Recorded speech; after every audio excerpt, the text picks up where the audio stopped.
Japan is heading to the polls again, but only one party is considered a serious contender. The Liberal Democratic Party, or the LDP, has governed the country for all but 4 years since 1955.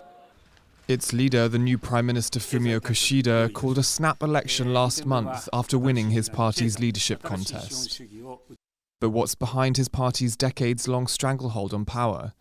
Japan watchers agree on a combination of factors, with the party's ideological agility and disciplined factions all playing a part. Part of it is that the political system is generally not that polarized, with maybe some periods, some exceptional periods.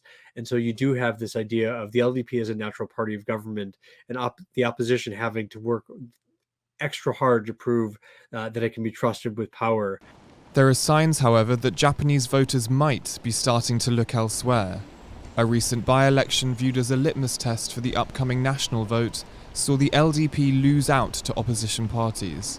It demonstrated Kishida's promises of a new capitalism and fairer wealth distribution are unable to hide the realities of a COVID-battered economy.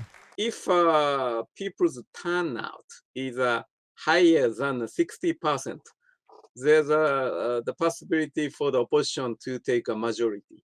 However, if a turnout is lower as 50%, probably LDP would stay with a coalition partner Komeito. The notoriously low turnouts may also prove a challenge.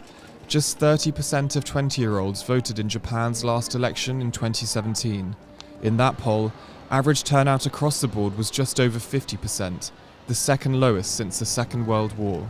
Ahead of this year's vote, Japanese celebrities have banded together to encourage young people to vote.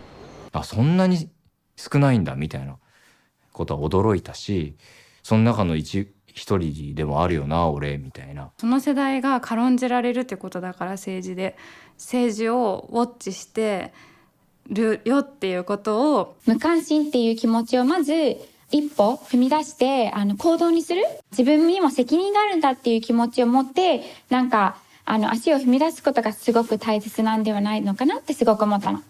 But even with a high turnout, the current mathematics of Japan's parliament works against the opposition parties. The LDP currently holds 276 of 465 seats, leading many to predict a reduced majority for the LDP at most. The LDP plus its coalition partner Komeito would need to lose something like 70 or so seats to really worry about losing its majority. I don't think we're going to come anywhere close to that. I think they might lose something like 40. I mean, that seems very much in play and will impact their ability to control the legislative process, but they're still going to be in power. After so long in power, many within the LDP are unlikely to be satisfied with a much reduced majority. And despite only just taking over leadership of the party, a bad result could see Kishida's nascent premiership end before it's even begun. Bill Kong and James Chater for TaiwanPlus.